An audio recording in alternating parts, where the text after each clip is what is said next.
जी doctor Lama जी, आपकी आवाज़ उस वक्त नहीं आ रही थी। जो बात मेजर आशीष जी कह रहे हैं कि ब्लड डोनेशन की ड्राइव है, प्लेटलेट डोनेशन की ड्राइव है या लोगों को जागरूक करने की बात है, वो तमाम चीज़ें चल रही क्या समानांतर तौर से? क्योंकि इन चीज़ों की बड़ी ज़रूरत हो जाती है मरीज़ की जान बचाने में। ये चल रही हैं, लेकिन इसको बढ़ाने की ज़रूरत है, क्योंकि आम जनता तो जो न्यूज़पेपर है या आप लोगों का शो है, उसके ज़रिए ज़्यादा समझती है और सरकार की तरफ से जो जगह-जगह मुनादी करवाई जाती है, तो जब भी कोई बीमारी का आक्रमण होता है, तब ये चीज़ें शुरू होती हैं। जबकि होना ये चाहिए कि time to time regular frequency पे जो बीमारियां महामारी के तौर पे आती हैं या जो एनुअल इंसिडेंट्स है जिनका कि वो हर 6 महीने बाद, हर साल बाद एक नया एपिसोड इसका होना ही है, उसके बारे में जन समाज को जागृत करना बहुत ही ज़रूरी है। अवेयरनेस प्रोग्राम्स जो हैं उनकी संख्या बढ़ाई जानी चाहिए और ये ज़रूर सरकारी अस्पतालों में बढ़ाना चाहिए उन लोगों का आगमन, कि ऐसा ना हो कि वो अब कोरोना तो बहुत कम हो चुका है, कोरोना में घर बैठने की ताकीद थी, लेकिन अब अगर बुखार आता है या कोई और परेशानी होती है तो 24 घंटे इंतज़ार करके सरकारी में, प्राइवेट में, जहां उचित लगे वहां मरीज को ज़रूर पहुंचना चाहिए। क्योंकि बिल्कुल, मतलब अपनी जागरूकता भी ज़रूरी है। मोइन भी लगातार बने। मोइन, प्रयागराज में सबसे भयावह स्थितियां हैं, हालांकि आंकड़े वहां भी दुरुस्त किए गए हैं। तमाम जो बड़े अधिकारी हैं वो लगातार बोल रहे थे कि सब कुछ अच्छा है, और आपने जैसा कि बताया कि जब हाईकोर्ट की फटकार लगी तो बाकायदा लखनऊ और इलाहाबाद के बीच बैठकें शुरू हो गई। कमियां कहां पर रहीं? ज़मीन पर गड़बड़ी क्या थी? अब सुधारने की कोशिश है या अभी और कल की डांट का इंतजार है अफसरों को?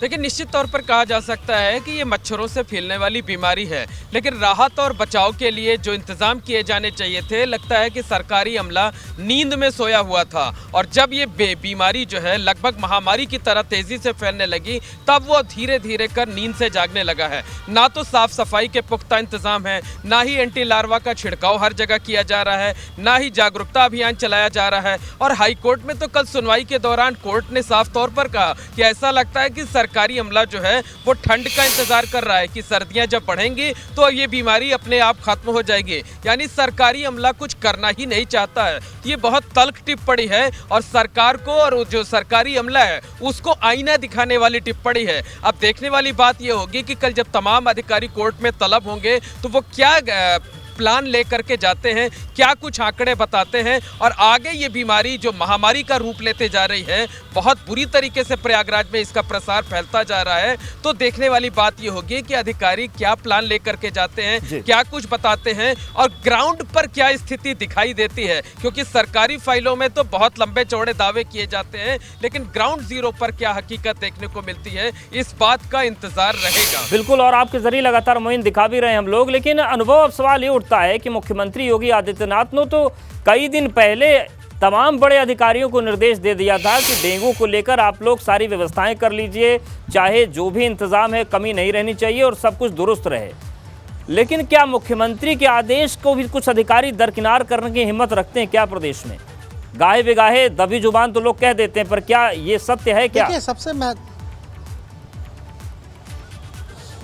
देखिए, सबसे महत्वपूर्ण यह है कि बीते 24 घंटे में पूरे उत्तर प्रदेश में 149 मामले डेंगू के सामने आए हैं, और उसमें भी सबसे ज़्यादा प्रयागराज में 51 मामले सामने आए, और फिर 49 मामले लखनऊ में आए हैं, राजधानी लखनऊ में।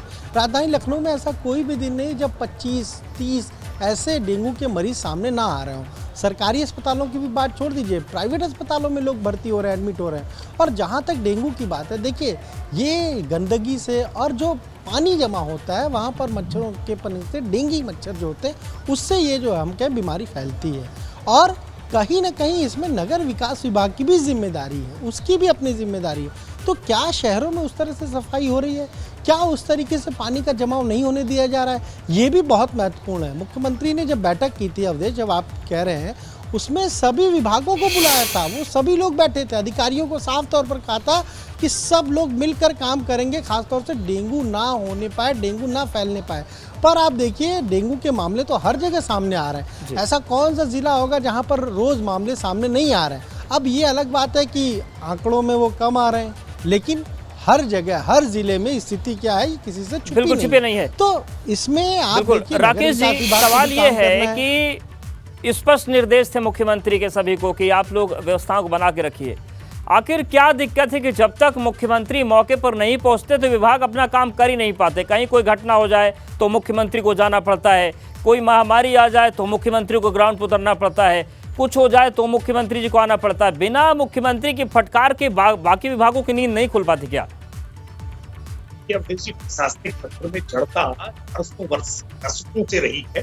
हमने पिछले 5 वर्षों में इस जड़ता को समाप्त करने के लिए कई कठोर कदम उठाए हैं। आपने देखा है कि कई भ्रष्टाचारी अधिकारियों को डिमोट करने के लिए, उनको वॉलंटरी रिटायरमेंट पे मजबूत करने के लिए सस्पेंड करना और बर्खास्तगी तक की कार्रवाई हमने करने का काम किया है। लेकिन ये बात सही है कि जिस तरह की अपेक्षाएं हैं उन अपेक्षाओं पर पूरा तंत्र बिल्कुल खरा है, ऐसा नहीं है। लेकिन जिस तरह की आलोचनाएं आज वो राजनीतिक दल कर रहे हैं, जिन राजनीतिक दल इसके लिए वास्तविक रूप से दोषी है, एनआरएचएम जैसा घोटाला करने के बाद जिन सीएमओ की जिसमें हत्या होती हो, उसके आरोपी नेताओं को अपने यहाँ पार्टी का टिकट दे देना हो, ऐसे लोग इसको जब इस पर राजनीति करने लगते हैं तो दुख होता है। लेकिन डेंगू एक गंभीर बीमारी है और ये एक टाइम बीइंग के लिए होती है। और इस बार जैसे इसका वायरस जो है वो म्यूटेट कर रहे हैं, दूसरी बार जब डेंगू हो रहा है तो वो और थोड़ा खतरनाक हो जा रहा है। ऐसी स्थिति में रोज इसमें अपडेट करना, लोगों में जागरूकता लेकर के आना, और ये सबके सम्मिलित प्रयास से है। केवल सरकारी तंत्र पर इस बात की जिम्मेदारी थोप देना कि सरकारी डॉक्टर या अस्पताल या नगर निगम ही इस पूरी बीमारी का समाधान कर देंगे, मैं मानता हूँ ये पूरा न्यायोचित नहीं होगा। इसमें सारे तंत्र में सारे अवयवों को साथ मिलना होगा, सामाजिक राजनीतिक संगठनों को भी, शैक्षिक संगठनों को भी, ताकि बच्चों के माध्यम से नहीं। लेकिन राकेश जी, कम से कम इतनी उम्मीद तो तंत्र से की जा सकती है ना कि जो सरकारी तंत्र की जिम्मेदारी वो तो निभा लें। प्रयागराज का देखिए मौसमी कांड, इतना बड़ा बवाल हो गया, आज तक उस जो अस्पताल का मालिक है, डायरेक्टर, उस पर कोई कार्रवाई नहीं हुई। तो सरकारी तंत्र अगर अपना काम कर दे तो भरोसा बना रहेगा, पर भरोसा बनाने के काम तो हो। देखिए अवधेश जी, उत्तर प्रदेश में हमने कई ऐसे प्राइवेट संस्थान हैं, अस्पताल हैं, कई ऐसे प्राइवेट अस्पताल हैं जिन पर हमने कोरोना के दौरान में भी बहुत कठोरता से कार्रवाई की है, उनको बंद करने का काम किया है। अलग अलग समयों पर इस पर लेकर के ड्राइव भी चली है।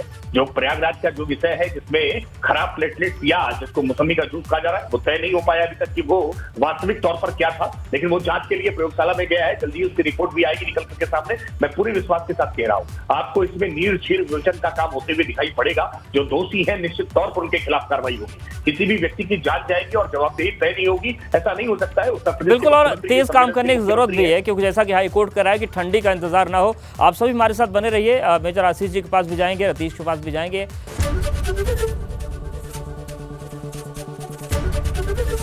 एबीपी गंगा, खबर आपकी, जुबान आपकी।